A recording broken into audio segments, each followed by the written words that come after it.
Good morning, guys. Start coming for lecture, guys.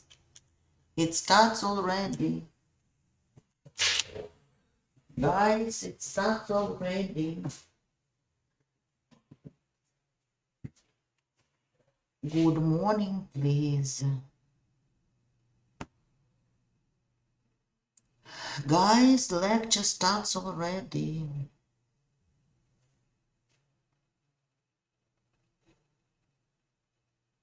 Good morning. Guys, good morning.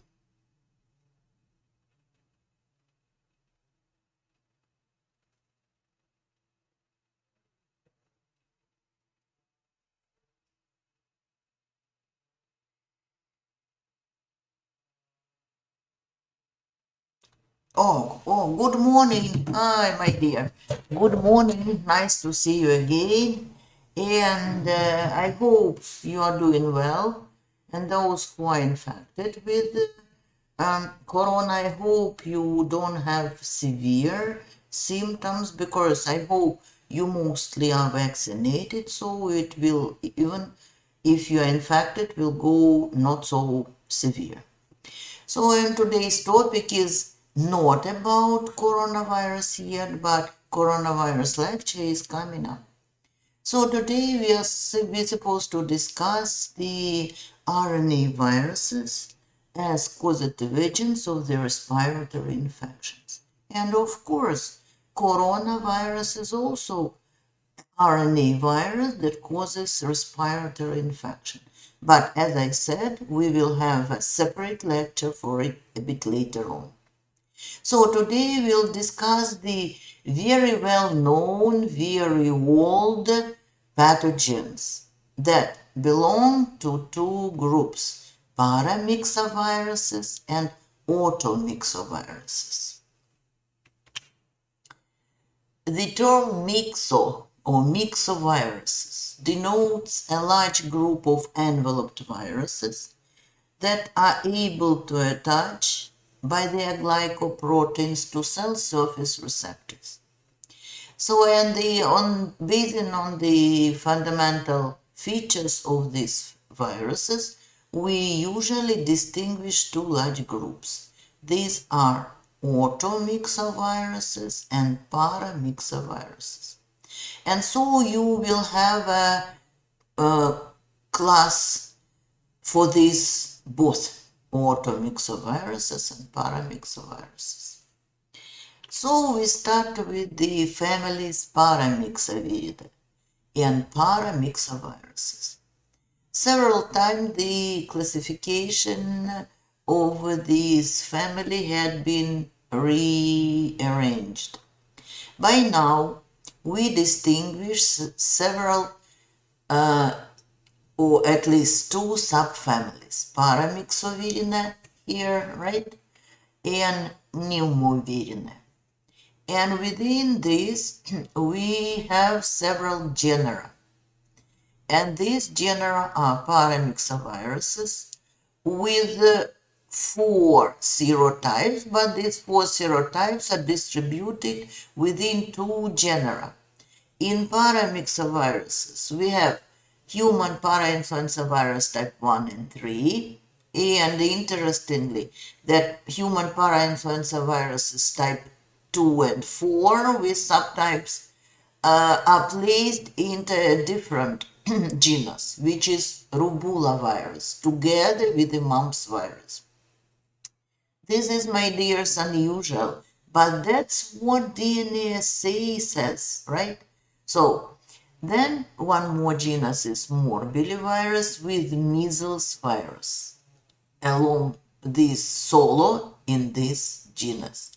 And then we have comparatively new viruses, and there's a separate genus had been arranged for them, Nipa virus genus, and there we have Hendra virus and Nipa virus.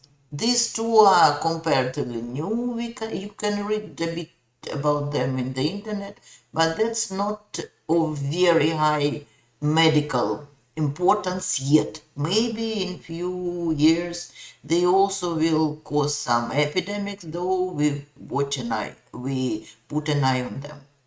And the last virus in the family Paramyxoviridae is so-called subfamily Pneumovirinae and genus Pneumovirus, that is respiratory syncytial virus. That is the typical virus for the whole family.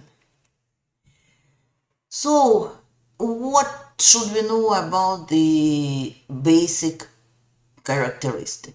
These are enveloped viruses. You can see here the nucleocapsid here and the envelope with the surface glycoproteins, and inside it has negative sense single-stranded RNA molecule.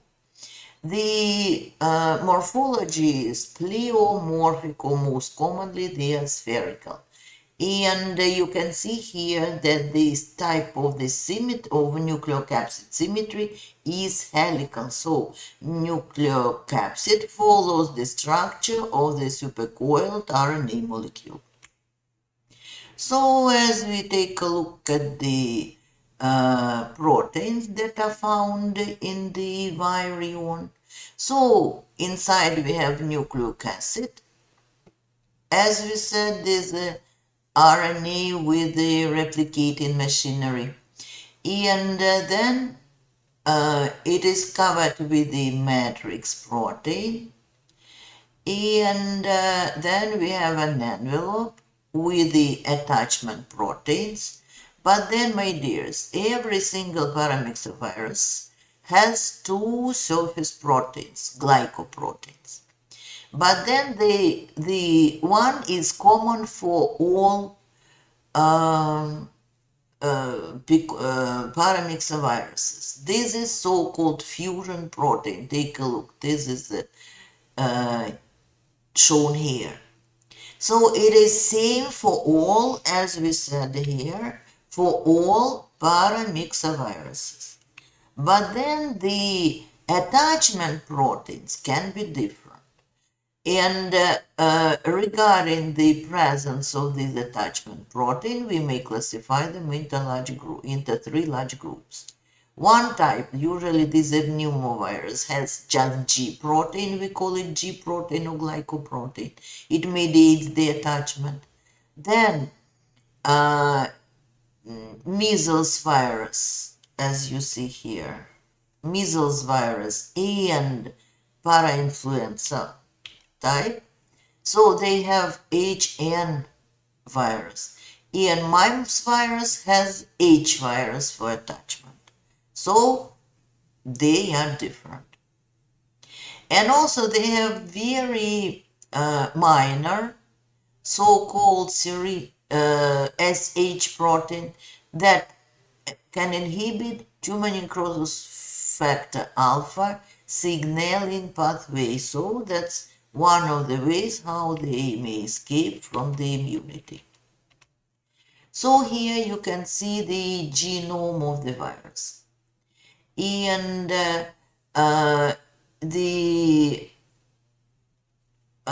in the genome, you can see that several types of the proteins are encoded. So the L protein, that's supposed to be somewhere here, right? See, this is a large protein. And the function of the large protein is to make the transcriptional complex to produce mRNA from negative sense RNA. So, but then also we have the very small phosphoprotein. See, this is the one. And the phosphoprotein is encoded by this part of the genome. The phosphoprotein make a complex with the large protein, and these two proteins form so-called RNA-dependent RNA polymerase that mediates the transcription of minus sense RNA to positive sense RNA. Then here we have M protein. We forgot N protein. N protein is the nucleocapsid protein. here that follows the subunits of these proteins or capsomers. They follow the structure of the RNA. So then, as we said, we have M protein. M protein lines from inside the envelope, and as it is known, we believe that the M protein mediates the morphogenesis of the virus, so we will touch its function when we discuss replication a little bit. So this is a matrix protein. See, it is located somewhere in between the nucleocapsid proteins, the large proteins, or the complex, how do we call it?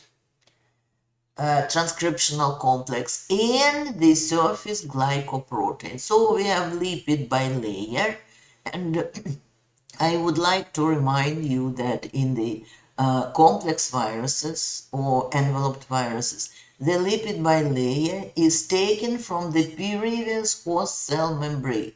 So this is not virus specific. Sometimes even some cellular markers may stay on the surface of this cell membrane.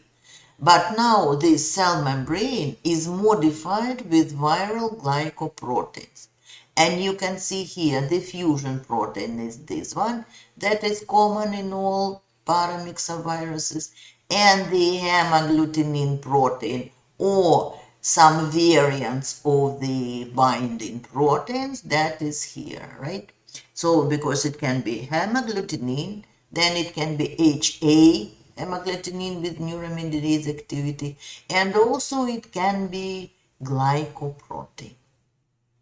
So, and here we can see we just briefly mentioned the replicative cycle of these viruses, but my dears, because they are absolutely typical for minor sense RNA viruses, and because they have a single piece as a genome, so they don't undergo very many antigenic variations. So the process of new strains development is it doesn't really occur at the very high rate. Okay, so when we take a look at the replicative cycle, you see that the virus may attach to the host cell receptor with the surface glycoproteins, so H, N, H, or G, and then enter through the fusion of the viral membrane with the cellular membrane with the help of fusion peptide or fusion glycoprotein. F stands for fusion, so that's the way how these viruses, all of them, enter the host cell. So as soon as nucleocapsid enters the cytosol, and the envelope will be lost on the surface. So then the RNA-dependent RNA polymerase complex made up of two proteins, polymerase, large protein, and phosphoprotein, they start producing mRNAs using minor sense RNA viral genome as the template. Then the process of viral protein translation occurs. So, and the capsid proteins will be produced. Then the some regulatory proteins will be produced, and surface glycoproteins also will be produced. So then, as a result of this, the nucleocapsids first will be developed, and then during the replication of the viral RNA, so the viral genome will be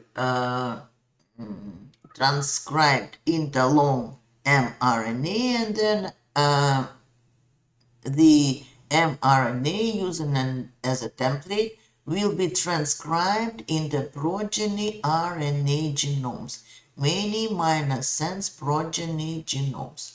So then maturation and assembly of the capsid occurs. But then M protein will be transported to the inner side of the cell membrane, of the cellular membrane, and then the ready nucleocapsids will be taken towards the modified cell membrane. Then the process of budding occurs. So where the surface glycoproteins, because they will be expressed on the surface of the infected cell, and then the process of budding as a result will yield in releasing of the newly synthesized, newly replicated viruses. So this is a process of the Paramyxoviruses replication. We won't discuss them. There's nothing really very difficult in understanding of these viruses. But we would take a look at the measles mainly, because this is a very common, highly contagious disease that used to cause epidemics, and we stop these epidemics just with the help of vaccination. So, but then few words about the disease itself. So, and how viruses causes this disease. So, measles virus infection usually starts as a respiratory illness. But then this respiratory illness usually is complicated with the immunosuppression. And then because virus also may infect brains, so it may have a very severe consequences. So that's why we try hard to eliminate the measles from the human population. By now we just stop the epidemics. We didn't eradicate it completely, but we tried mainly because of the very severe complications it may give. So you have to remember that measles is neurotropic virus, and the complications it may cause is, for example, acute encephalitis. This is the direct complication of acute measles virus infection. But apart from acute encephalitis, they may cause very slow progressing chronic disease of the brains that is called subacute sclerosing panencephalitis, SSPE. I hope you understand what is it, panencephalitis, like Pan-American. The flights through the whole American, panencephalitis, when all regions of the brains are infected. So then here some receptors are shown that supposed to be used by measles virus to enter the cells, right? So, and this is the so-called SLAM receptors on the surface of the dendritic cells. So it means the dendritic cells can be infected with this virus. And this is also the receptors that are found on the surface of the T CD4 positive lymphocytes that also may be recognized as a very good target for the measles virus. So then this receptor that is called MVR receptor is located on the surface of the brain tissues. And CD46, this is the receptor on the epithelial cells, and so do the CD150, that is the one. So usually measles virus enters, that's the pathogenesis of the disease, enters through the upper respiratory tract by using SLAM or signaling lymphocyte activating molecule. That's the definition for abbreviation SLAM.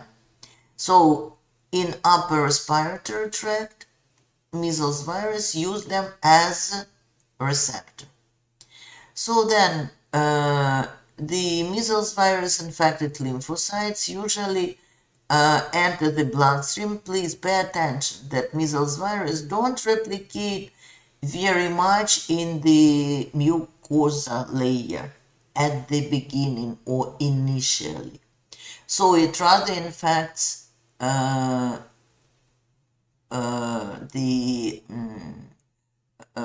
dendritic cells or T cells. Then measles virus infected lymphocytes enter the bloodstream, and measles virus replicate in lymphoid organs throughout the body in lymph nodes and the accumulation of lymphoid tissues in appendix and so on. So then the measles virus immune cells transport measles virus to epithelial cells in various organs. So in the airways, in the intestinal tract, in the bladder. So in fact, they spread the virus along the body, including lungs. And then when measles virus replicate abundantly in the epithelial cells, the measles virus will be actively released into the airways, and respiratory aerosol containing measles virus particles will be released, coughed out. So, and then that's when the patients start to be highly contagious. So consequently, respiratory aerosol of patients contain very large amount of measles virus particles. So it is a virus with one of the highest epidemic index. So then the result of the common result of the measles virus is immunosuppression. It is a major cause of infant deaths associated with acute measles, and therefore of substantial clinical importance.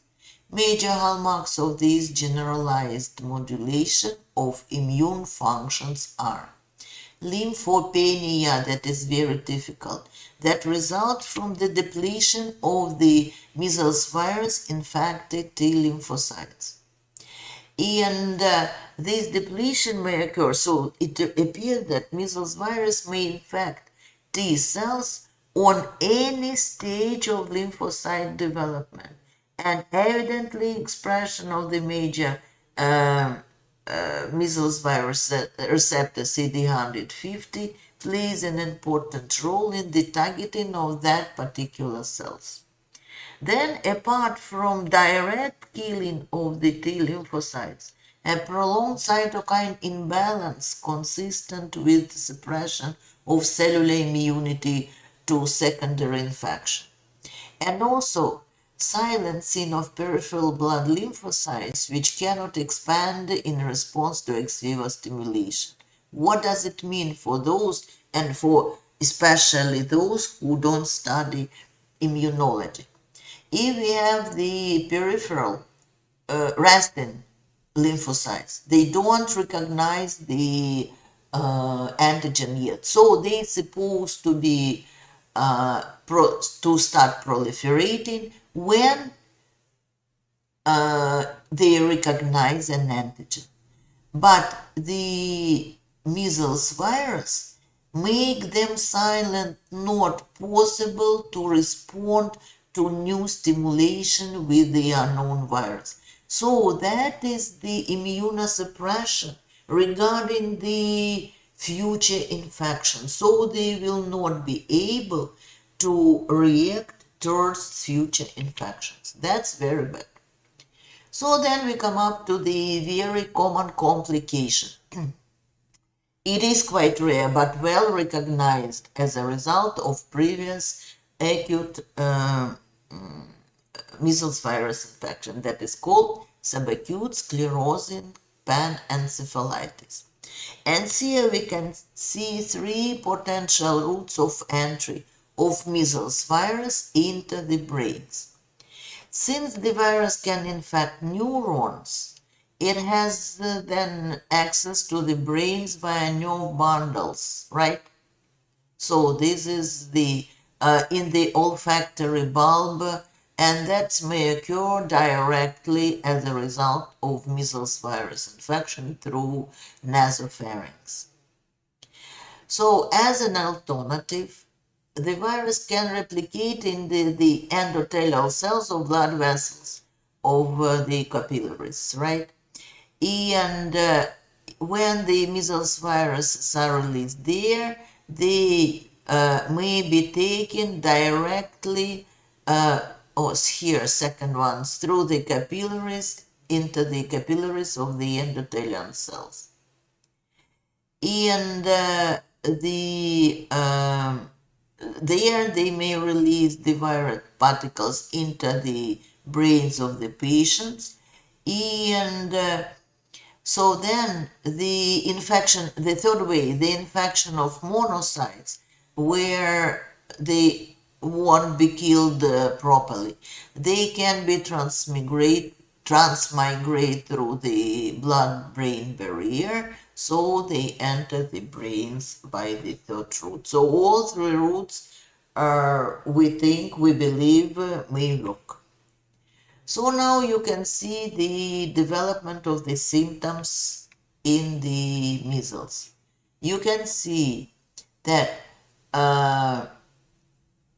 when the virus entered the body through air droplets, virus goes around the body and multiplies finally in the respiratory system. Then when it multiplies, the complex spots begin to appear. This is as grain of salts in the nasopharynx. Then these appear before the infected. So then as a result, after several days, the person starts to be contagious. And then only the catarrhal period occurs, where the catarrhal symptoms will be seen. Then the rashes begin to appear, and the rashes are rather the reaction of the immune system towards the measles virus than the activity of measles virus directly, because this is not cytolytic virus, so it doesn't cause the death of the cells where it propagates. So the cell-mediated immunity, T cytotoxic lymphocytes that kill the infected T lymphocytes are or endothelial cells of blood vessels are the major cause of rash development. And approximately on the day 14, the rash will appear, and around that time, the infected person stops to be contagious. And then rash fades, so then we have the possible persistency of the measles virus in the brains. And while they persist there, they don't cause very symptoms development. So until the virus infect and accumulate in many cells in all regions of the body, of the brains. And then the multiplication of the virus may cause demyelination of the brains. So then inflammatory cells will become in there, and immunopathological immune response will cause the damage to the cells. So it may lead to very fast symptoms development and usually death. So you can see here the virus replication, where it multiplies. So respiratory tract, local lymph nodes, blood, spleen, then thymus, liver, skin finally, right? And how it coincides with the development of the symptoms. First, temperature, cough, fever, conjunctivitis, and complex spots, and then rash. This is a catarrhal period, and then rash. That is the result of the immune response, my dears. See, the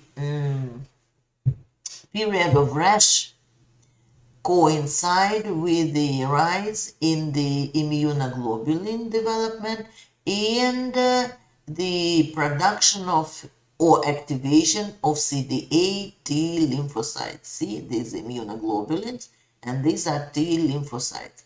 And as a result of this, we have immunosuppression. And at the beginning, we have a release of gamma interferon, but then it fades, and the immunosuppressive interleukins IL-4, 10, and 13, and pro-inflammatory interleukins will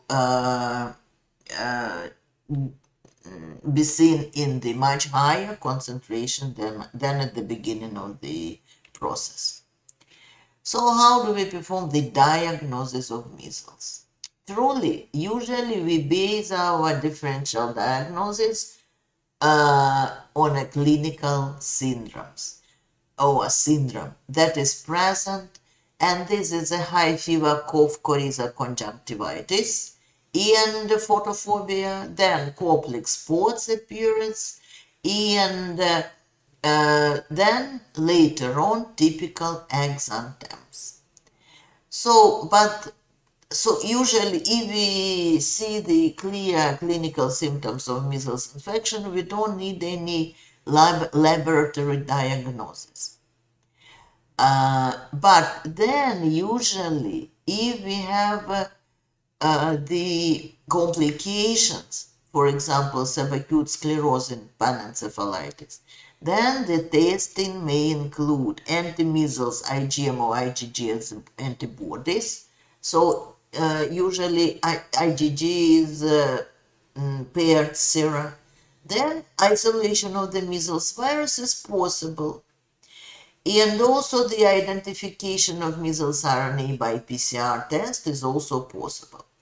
Quite often we may use histologic evaluation of skin lesions or respiratory secretions because they have very typical CPE, guys. This is cytopathic effect of the virus that is seen as giant cells, multinucleated giant cells formation or syncytial formation. Here, for example, you can see the syncytial keratinocyte giant cells in the skin. So that's because I would like to tell you, that's because I would like to underline. See, when we have a cell infected with the virus and virus replicates inside the cell, before the newly synthesized virions will be released from the host cell, the viral glycoproteins are expressed on the surface of the infected cell membrane. Then it appears that this cell may act as a virus partly, right? Because it has on the surface fusion peptide and the receptor binding protein. So it means that infected cell may bind with non-infected cell and fuse with it. So it means that the newly synthesized nucleocapsids can be transported from one cell to another cell by so-called cell-to-cell transmission without coming out of the cell. So, and that's important because when the virus comes out of the cell, it can be reached by antibodies, neutralized by antibodies. But the antibodies cannot reach the virus while it's inside the cell. So to eliminate the measles virus from the body, the cell-mediated immunity is crucial. Why? Because it may eliminate the virus-infected cells where the virus replicates. So neutralizing antibodies will be definitely not enough.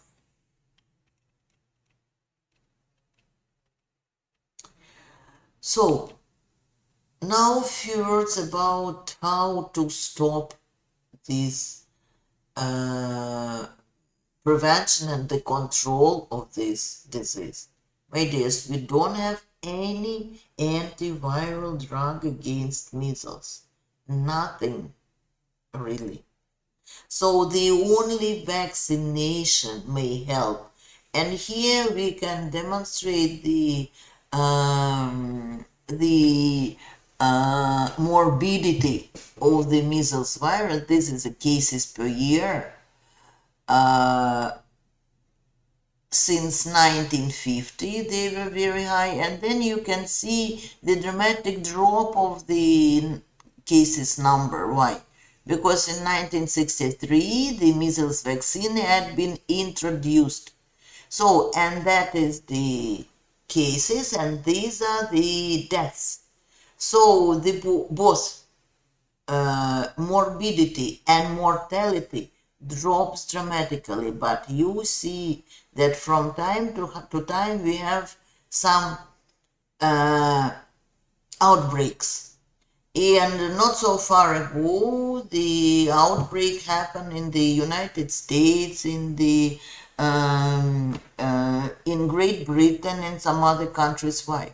Because they stopped the program of the vaccination, and some communities try not to, usually regarding the religious traditions, try not to vaccinate their children with a live measles vaccine. The problem is that vaccine used everywhere within the worldwide, right?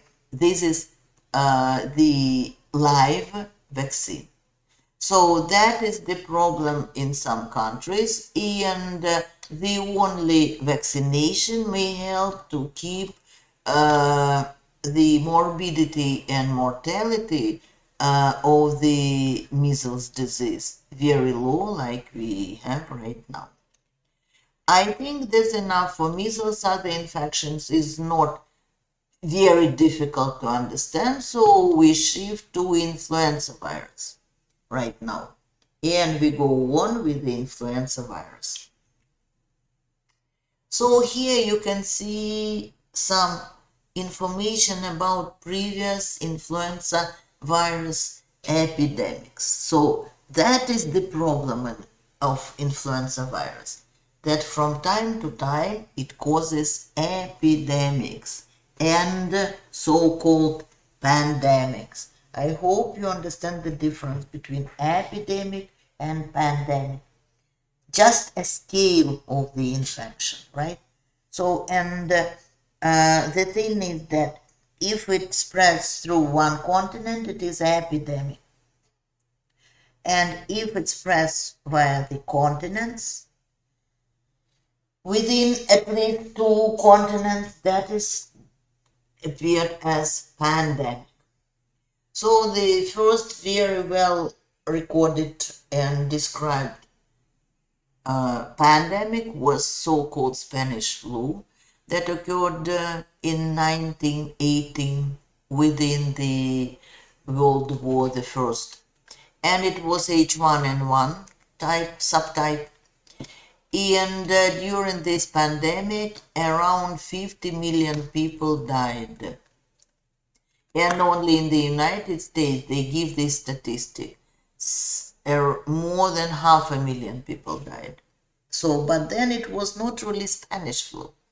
Spain just claimed the number of victims of this flu. Of course, it happens in many other countries, but they keep it as a secret because that was the World War First. So then the second large pandemic occurs in 1957-58, and it had been called Asian flu, and the formula of the virus was H2N2. And first, this virus had been identified in Guizhou. It spreads to Singapore, Hong Kong, and then to the United States, and the estimates of worldwide deaths ranging from 1 million to 4 million. So a pandemic was predicted because that time it was already possible to monitor the appearance of new strains, and it was quite quickly identified. So, and vaccine against this infection was available in limited supply by August 1957. Then the next one occurred in 1968. It was Hong Kong flu, H3N2. The number of deaths between September 1968 and March 1969 was 33.8 million thousand patients, making it the mildest flu pandemic in the 20th century. But then we have repeated or return of the same virus in 1970 and in 1972. And in 1977, it was so-called Russian flu of H1n1 structure. A juvenile, it was called. Why? It was age-restricted pandemic. Why it occurs in young people? Because they if you take a look here, they didn't have the newborns. So the old people had some antibodies arise from Spanish flu pandemic in 1918. So, and in 1977, the young people, they didn't have any antibodies. This strain had been absolutely unfamiliar for them. So that's why it had been called juvenile pandemic. So then in 1997, we have first documented infection of humans by Avian influenza A virus H5N1. Before we believed that happened, but there were no really evidence of this possibility. But then since 1997, very often the outbreaks of avian influenza viruses start to be registered that may occur in poultry, and also a limited number of human infections occurred together with epidemics in poultry. But the thing is that mortality rate in humans was very high at these initial avian flu infections. But then already in the 21st century, in April 2009, the very large outbreak and then pandemic occurs with a new strain, H1N1, that had been called swine flu. It began in Mexico. And in June, the World WHO raised its pandemic level to the highest level, phase 6, indicating widespread community transmission of at least 2 continents. But then we know that it spreads to all continents in the world. So now a few words about the virus itself. So it is a negative sense RNA virus, single-stranded negative sense RNA, is segmented, and that is very important characteristic of the influenza virus that gives rise this feature gives rise to the high antigenic variability of this virus. It is an enveloped virus with pleomorphic nature. The shape of the virion, usually spherical, of middle size, 80 to 120 nanometers in diameter. So, and it is covered with the envelope with two types of glycoproteins, hemagglutinin, HA, and neuraminidase, and A, or N. The problem is that the worldwide epidemics can be caused by influenza virus. So, and we believe it is a major determinant of morbidity and mortality caused by respiratory illnesses each year. And the influenza virus infections have been responsible for millions of deaths worldwide. And again, genotypic variations such as mutability and high frequency of genetic reassortment are characteristics of orthomyxoviruses because of their segmented genome. And these variations result in antigenic changes in the viral surface glycoproteins that makes for viruses possible to escape the vaccination efforts and using the antibodies. So now let's take a look at the classification. We have three types already, A, B, and C. But out of these three, the only A is highly variable antigenically. And we blame type A in most cases of the epidemics. So, and that's because influenza A strains are known for many mammal species. They may happen in humans, aquatic birds, domestic birds, poultry, pigs, horses, seals, whatever. And while traveling, so they may be passed from one species to another one. And during this passaging or traveling, the virus usually mutates and undergo different types of antigenic variations.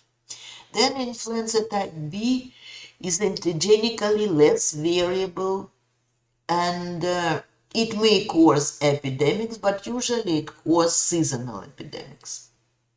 Influenza type C is antigenically very stable and may cause sporadic mild illnesses, but they are quite rare.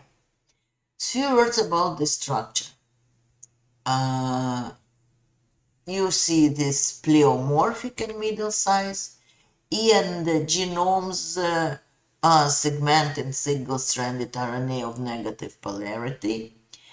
And in A and B types, we have 8 segments, separate segments, and we have 7 in influenza C viruses. The first 13 nucleotides at each end of each genomic segment are conserved among all RNA segments. These sequences are important in viral transcription. So usually one segment codes for one single protein, but then it is known that 2 segments of influenza virus, A at least, codes for 2 proteins. So if we take a look at the segments, that's important that first 3 segments code for protein that are called PB1, PB2, and PA. Why it is important? Because all those proteins, see, they are shown as red dot, So they combine all together to make the RNA transcriptase complex. That is, in fact, the complex with polymerase activity. And that will be responsible for viral transcription and viral genome replication. See, these 3 distinct proteins combine together to make a transcriptional complex. Then hemagglutinin mediates the one segment codes for hemagglutinin that mediate the attachment to the cell. So this is for hemagglutinin is for attachment. Then segment 5, NP protein, and you can see it here. This is nucleoproteins, right? That cover the segments of the RNA. And they make the helical structure of the influenza virus capsid. And then we have 6 segment for Neuraminidase spike. That is the surface glycoprotein that are polymerized and make the so-called spikes. That has enzymatic activity and important in the virus entry and release out of the cell. Then the segment 7 code for 2 proteins, M1 and M2. M1 is the so-called matrix protein. That is the one, right? Major component of the virion. And it lies inside, in between the envelope and the nucleocapsid, and it mediates the assembly of the virus. While M2 is a membrane protein. Do we have it here? No. M2 is a so-called membrane protein. It is incorporated into the lipid bilayer. Oh, sorry, M2, right? And it is called integral protein. So we don't call it surface glycoprotein because it is not exposed to the outside. So, and it is integral protein, but it is important in making ion channels. So that may help in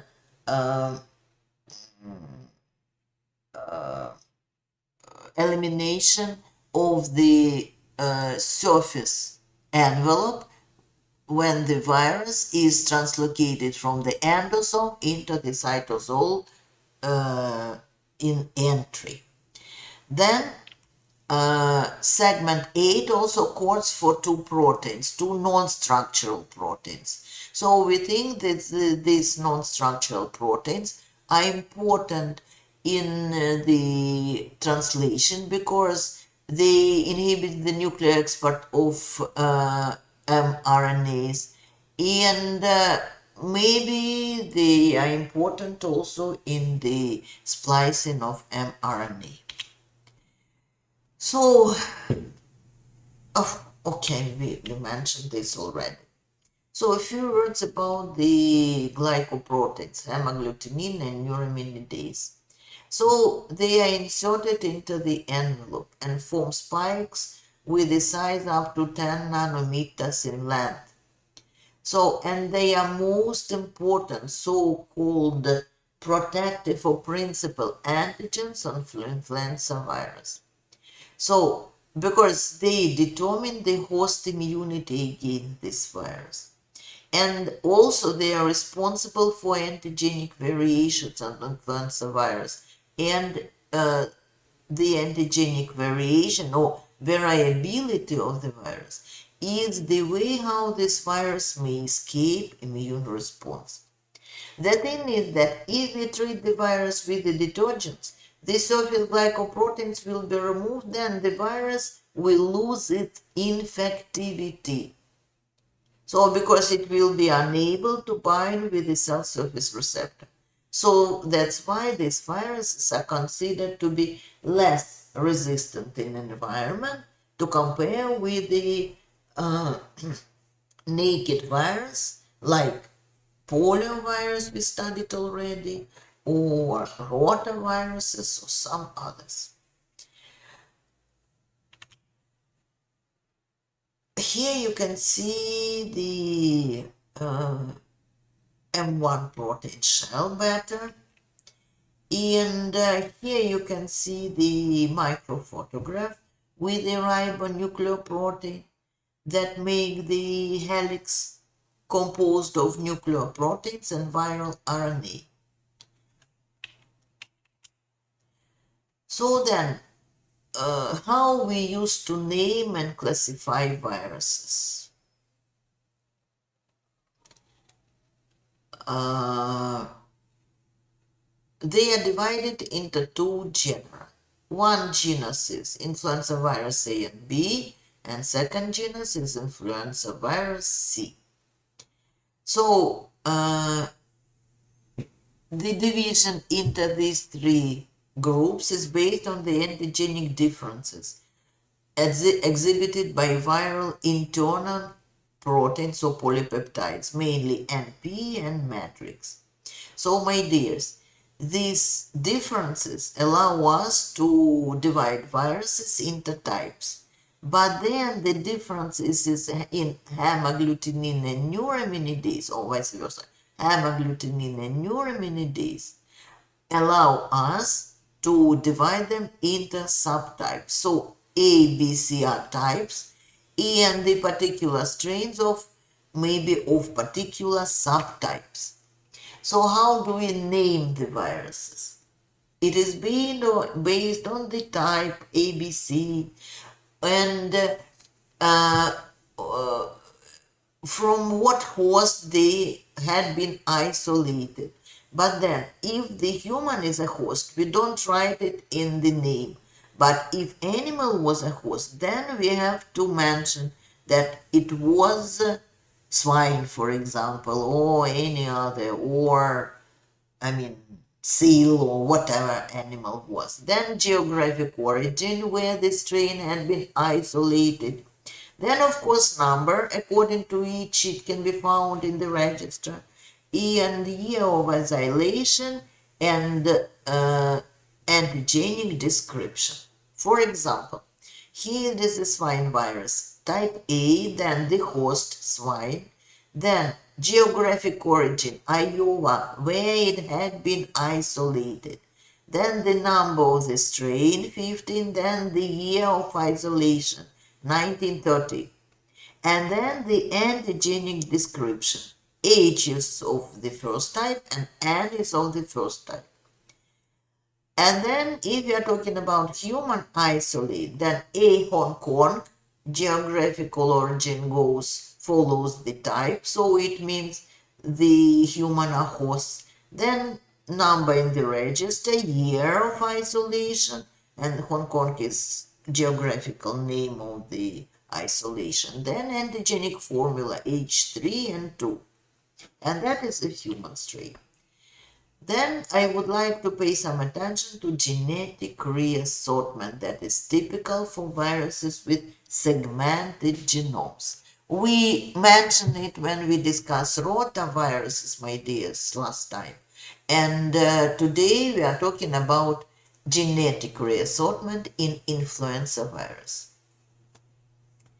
So you can see a cell co-infected with two different types of the viruses, one type and second type. But then when replication of the virus occurs in co-infected cell, then we may have the mixing of the parental gene segments. So, and the resulting virus may have segments out of both parental genomes of both types.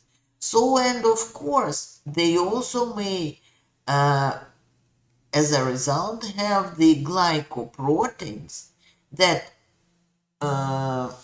appear from one of the strains. So, then we have the dramatic changes if you compare this one and this one. So dramatic changes of the viral surface antigen structure. So, few words more about viral glycoproteins. Hemagglutinin can be of 15 types, from H1 to H15. But only 4 subtypes had been described to be isolated from humans. H1, H2, H3, and not so far ago, do you remember we said that avian flu appeared? So H5,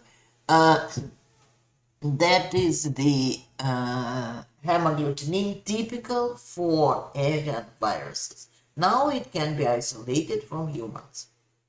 Then the function of hemagglutinin, it binds with the virion, it binds the virion to a susceptible cell. And the name is derived from the ability to agglutinate erythrocytes, because hemagglutinin binds with the surface of the erythrocytes. So, and this is the major antigen, antibodies against which may neutralize the virus. So, it gives rise to so-called neutralizing antibodies. And variability of hemagglutinin is responsible for biological evolution of the viruses in animal and human bodies, and in development of the subsequent influenza epidemics. Usually it has a quite complex structure as a trimeric molecule, and it consists of three intertwined hemagglutinin 1 and hemagglutinin 2 dimers. So, and each dimer has a larger globe and elongated stalk. The stalk is HA2 and the globe is HA1. And okay, on the globe we have an attachment site to bind with the cellular receptor, and F is a fusion peptide that allow virus to come out of the endosome when it enters, because it enters by receptor-mediated endocytosis. Then the second glycoprotein, that is neuraminidase. So we have altogether 9 subtypes of the neuraminidase from N1 to N5. And the known N1 and N2 subtypes are being isolated from humans, and the rest from animals. So neuraminidase is a sialidase enzyme. Why? What it does? It removes sialic acid from the infected cell, facilitating release of the virion from the infected cell when they bud of it. But also it prevents the aggregation of the viruses on the surface of the infected cell, because if it stay aggregated, they are not active, not infectious. So, and at the beginning of the infection, the neuraminidase also helps virus to negotiate through the mucin layer to better reach the receptor in the respiratory tract. So it is also an important viral antigen, and also it is involved in the evolution and biological evolution of the virus in human being. Okay. So a few words about the antigenic changes in glycoproteins. They may occur by 2 ways. Antigenic drift. This is a one type. That's how we show it, and antigenic shift. Few words about it. Antigenic drift is a minor long-term changes that occur as a result of accumulation of point mutations in the gene. But then usually those strains will be selected in the human bodies, where these point mutations accumulation occurs in hemagglutinin or neuraminidase gene. So, and the changes in the genome result in the amino acid changes in the protein and the alteration of the antigenic sites of the molecule. So, if the antigenic changes occur, so then they escape recognition by antibodies by the host immune system. And usually when 2 or more mutations occur, we may see that new subtype appears in the population. But take a look here. it takes years, 10 to 15 years usually, for a new subtype to appear by this way. But then we have another one that is called Antigenic Shift, that is associated with major antigenic changes. Do you remember you have a button Shift on your computer, right? So then when you want to switch quickly from one thing to another one, so that is the mechanism of antigenic shift. So it is a genetic reassortment between two different influenza virus strains, for example, human and pig, or swine strain, or human and avian strain. And that occurs when one segment, the genome of the virus, reassort readily in the infected cell, co-infected with two different types of the influenza viruses. So then, as a result of this reassortment, a new subtype will appear within a year. See, this is one stage shift. Not many stages, many small stages here, but one stage shift. Or now we know that it may occur two-stage shift or three-stage shift in between different types of the viruses.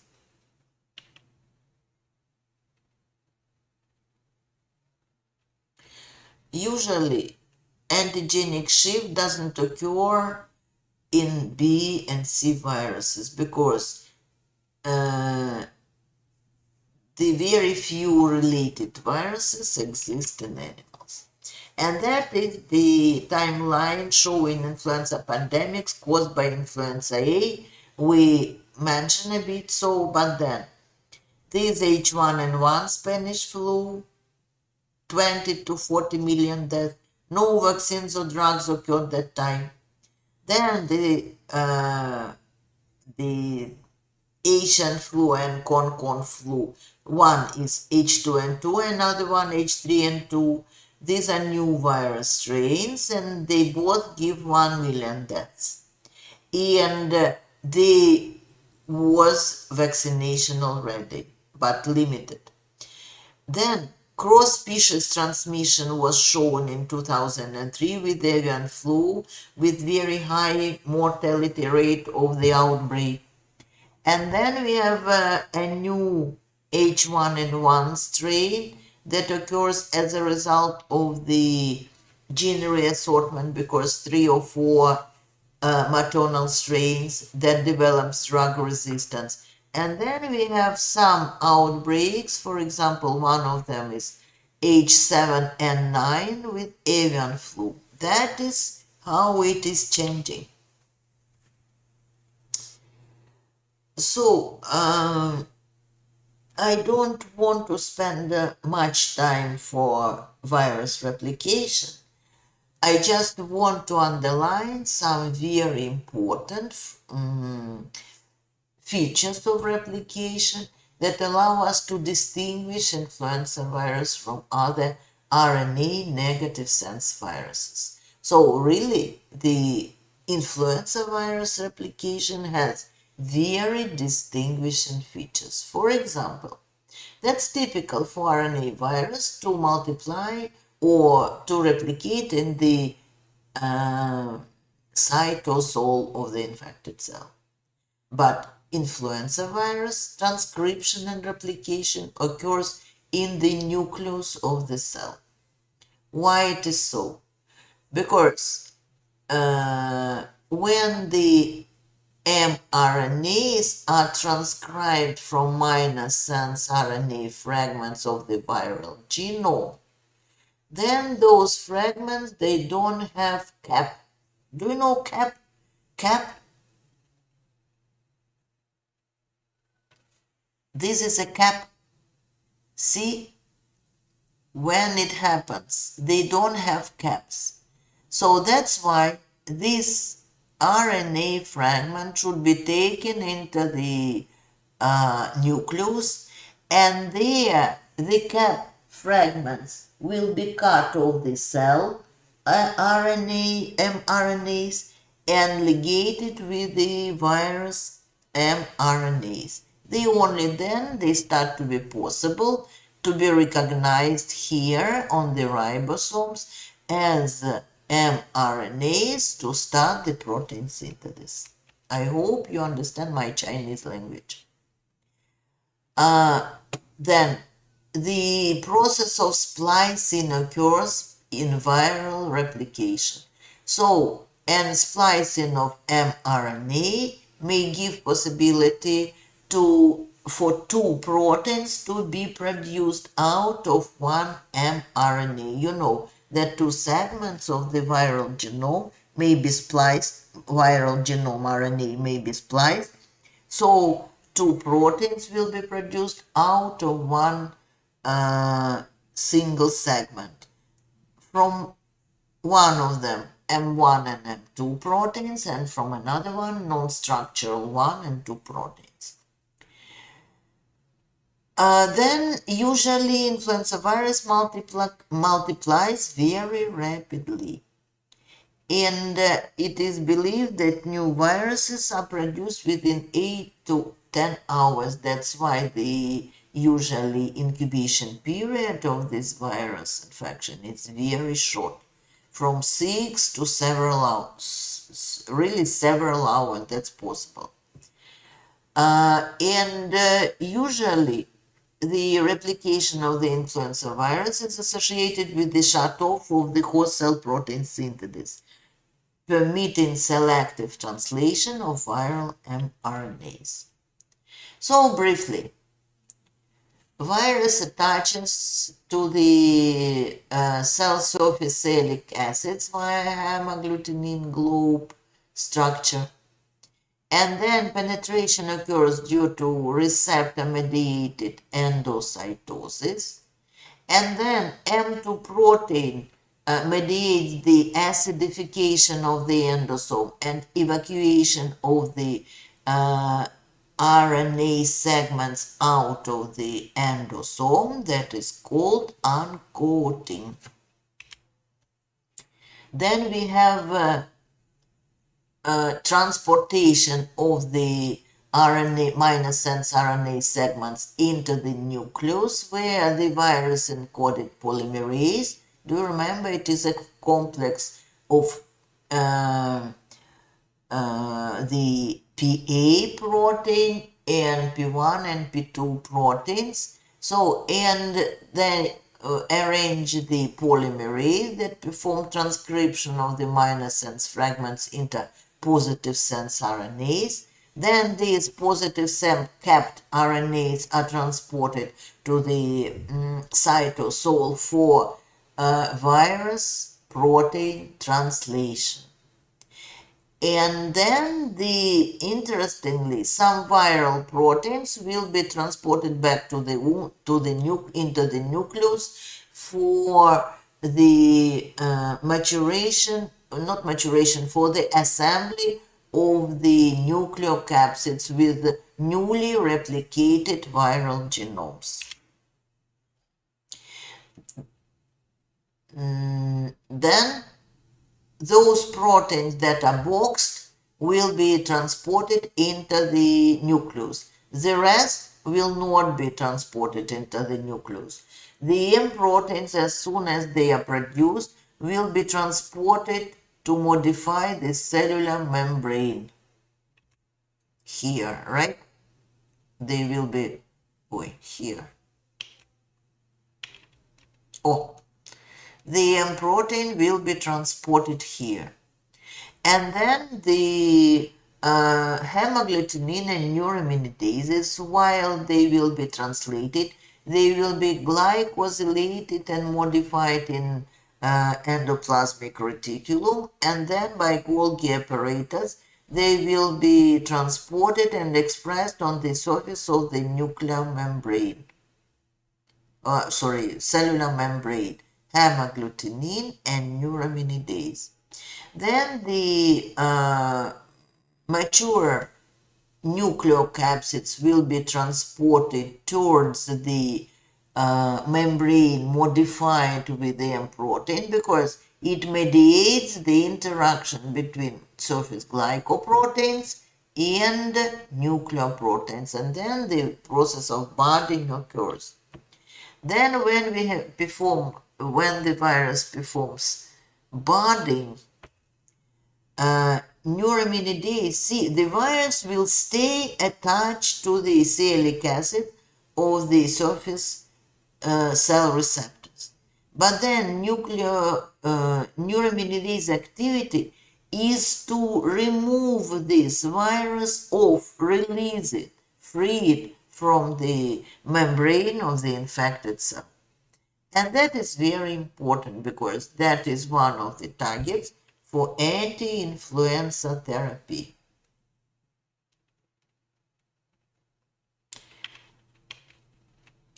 And then I won't pay so much attention at the symptoms. You all know symptoms of, I just want to mention the symptoms when we compare them with COVID symptoms, right? So this is a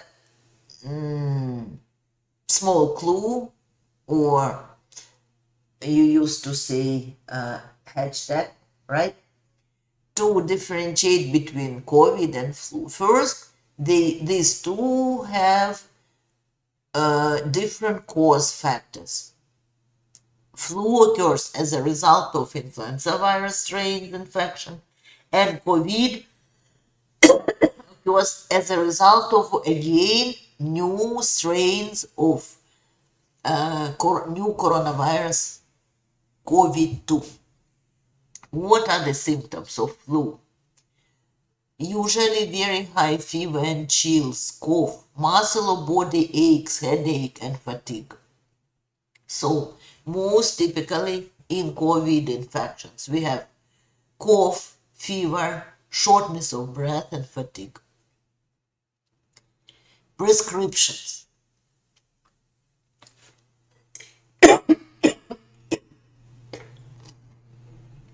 In flu, usually oral administration of the antiviral drugs, very rare hospitalization, and the drugs can be used for both hospitalized or non-hospitalized patients.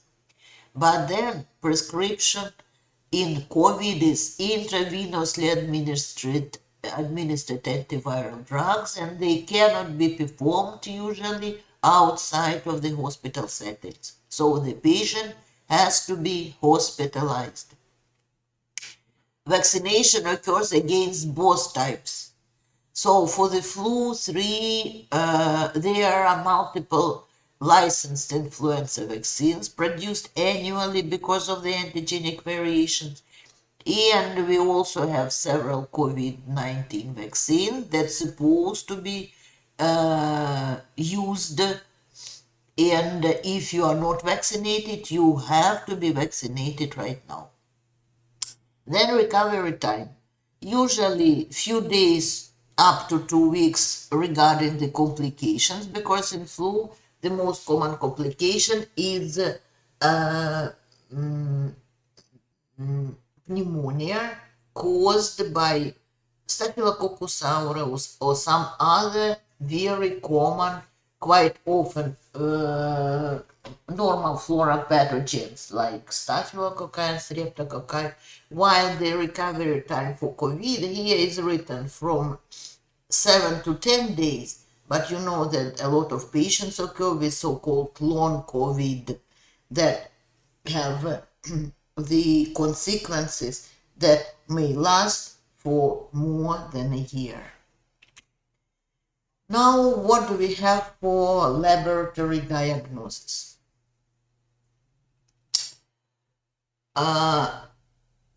First, we have rapid tests that may identify very quickly the influenza viruses. And these are fluorescent antibody tests, polymerase chain reaction, or I would like to add immunochromatography tests. I put it here, but it disappears somewhere. That are the most immunochromatography. This is the most effective rapid test to identify influenza virus. Then apart from rapid tests, the influenza can be easily isolated, and usually we use chicken embryo for isolation, or quite often we may use now the special cell line is developed, continuous cell line, that is called NDCK, and this dog kidney cell line.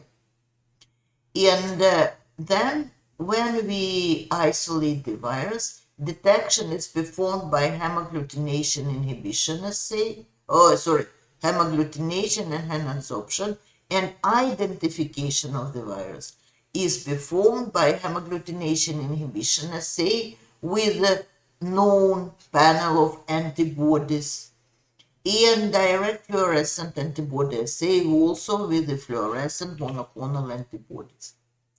Serology tests are based on the detection of antibodies to surface proteins and also the internal NP and matrix influenza virus proteins. So, and to find the antibodies in the patient serum, we use the same hemagglutination inhibition assay, but then the known antigen, laboratory strain of influenza will be used as a known antigen to identify unknown antibody. So we do with the neutralization test and ELISA. Usually paired acute or convalescent sera are necessary. Normal individuals usually have influenza antibodies against different strains. Fourfold increase will help us to indicate the influenza infection. Now let's take a look at the potential targets for the therapy or prevention of the virus infection. So for prevention, the antibodies can be used to block the hemagglutinin and prevent the binding of the virus to the target cell receptors. So endocytosis occurs, and then M2 protein mediates the fusion and the release of mRNA. So this can be prevented by using amantadine remantadine that blocks the function of the M2 protein. Then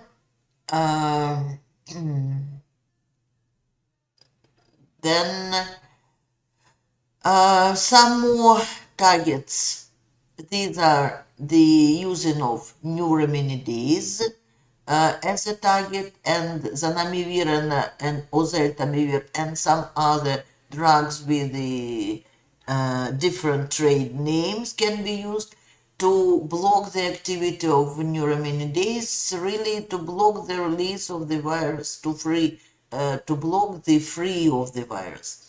And that also works very well, but it works at the last stages of virus replication. So of course it's better to block it at the very beginning than that at the very end. So there are some more potential targets, but by now we don't have any good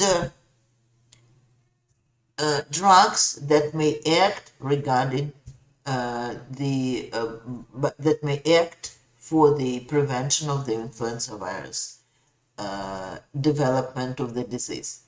So the prevention and control is really difficult because every single year the vaccine formula should be updated, because every single year the research institutes, they monitor what are the potential epidemic strains in the human and animal population, because the vaccine should be produced before the season of flu infection starts. So that's why usually we use, as a vaccine, we usually use a cocktail that contain usually both one or several types of type A viruses that are called actual strains, isolated in the previous outbreak and during the inter-epidemic time. So, but then if we are talking about the types of vaccine, that is what antigens are used. And if we are talking about the type of vaccines, there are so many types. And the anti-flu vaccines exist of all each single type that we have here. We may have whole killed virus vaccines. Usually the virus is grown in embryonated eggs. We have subvirional vaccines or subunit vaccines when the virus is disrupted and the only surface antigen is collected. No, subvirion, okay, split the virus. And then surface antigen vaccines, subunit vaccines, when the only purified hemagglutinins are used. Then DNA experimental vaccines and the others. So, and every single year we supposed to be vaccinated before we get flu naturally. And this year, this is called New Influenza Vaccine Recommendations for 21, 20, 21st, 22nd season. So, all seasonal influenza vaccines expected to be available for this season, and they are quadrivalent. And they usually contain, my dear, this is irrespectively on in which country they are produced. In USA, in Russian Federation, or Ukraine, or Great Britain, they all will be of same formulation. Because that is for worldwide spread of the flu. So they will contain hemagglutinins derived from one influenza A and H1n1 of particular strain virus, then one from H2N3 particular virus, and two hemagglutinins from B strains of the virus. Of two distinct lineage, Victoria and Yamagata lineage. And then please don't take the risk this season and get the flu vaccine that I did already. So, few words about the epidemiology. You already understood that our main headache is because of influenza A virus, because this one undergoes genetic reassortment of hemagglutinins and neuraminidase.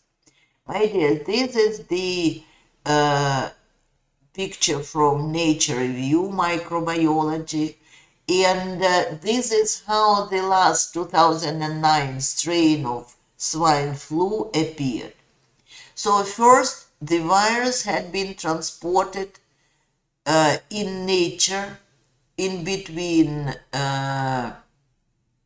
shorebirds and waterfowl birds. Then they had passed to the domestic birds and then to swines. Why? Because in some countries, for example in China, because of the type of farming or breeding of animals. So if there's not enough space, the domestic birds and domestic animals communicate very often and keep tightly in the same area. So that's why the influenza virus has chance to recirculate there and back again in between birds and pigs. Usually pigs occur as mixing vessels, where a lot of strains of influenza virus may reassort.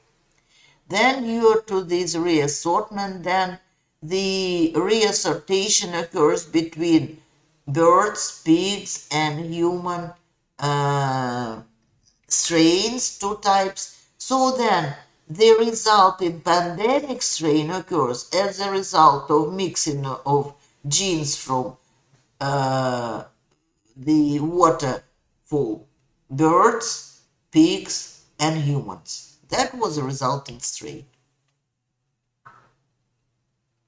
Why pigs serve as mixing vessels for reassortments? Because their sialic acid receptors match with the hemagglutinins of many different types of subtypes of the hemagglutinin taken from different strains. So then, the thing is that influenza outbreaks occurs in waves, and the period between waves of influenza is usually 2 to 3 years. And the interepidemic period for type B is 6 to 3 years, so it takes longer. Every 10-40 years, pandemics usually occur, and they depend on the appearance of new subtype of influenza A, and you had the example of it, right? What do we need to control the influenza infections? Surveillance for influenza outbreaks is necessary.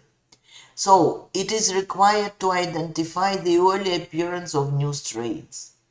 And the aim is preparing vaccines against the new influenza strain before an epidemic season occurs. So the vaccine should be done available by September at least. And the surveillance is based on the isolation of many different types of the viruses with an altered hemagglutinin and or neuraminidase. And concerning avian influenza A virus with the formula H5N1, by mid-2008, 385 human cases of H5N1 influenza virus have been documented with 63% of mortality rate. So that is very important to predict whether any other avian, the reassortments with avian flu occurs or not in the human population. And here you can see the control measures. So take a look at them and these control measures. And that's very important that the control measures should be performed regarding the most important source of the strains for reassortment. This is avian influenza viruses, because so a lot of poultry breeding plants occur everywhere, so that is very important to keep avian influenza viruses far from the human population and the bird and the breeding animals population. With this we finish our lecture, my dears. See you next time with the lecture on I think, or I should take a look at the plan, that might be hepatitis viruses. Goodbye, my dears. Take care, stay healthy, wear your masks, please. Make vaccination against coronavirus and against influenza. It is very important to prevent circulation of these viruses in the human population. And no circulation, no new strains appearing for both types. Goodbye, my dears.